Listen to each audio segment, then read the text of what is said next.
Adaptations: Camel and penguin. Camel adaptations. Long legs protect the body from the desert heat. നീളമുള്ള കാലുകൾ മരുഭൂമിയിലെ ചൂടിൽ നിന്നും ശരീരത്തെ സംരക്ഷിക്കുന്നു. Wide hooves make traveling through the soil comfortable. വിസ്തൃതമായ കുളമ്പുകൾ മണ്ണിലൂടെയുള്ള യാത്ര സുഗമമാക്കുന്നു. It allows them to close and open their nostril at will, which helps prevent sand from entering their lungs.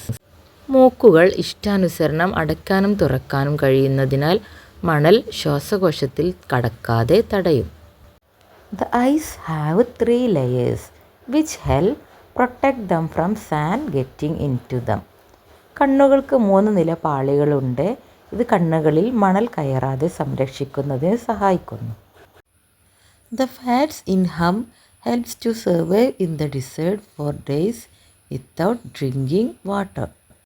മരുഭൂമിയിൽ ദിവസങ്ങളോളം വെള്ളം കുടിക്കാതെ ജീവിക്കാൻ ഒട്ടകത്തിൻ്റെ ഹമ്പിലെ കൊഴുപ്പ് സഹായിക്കുന്നു.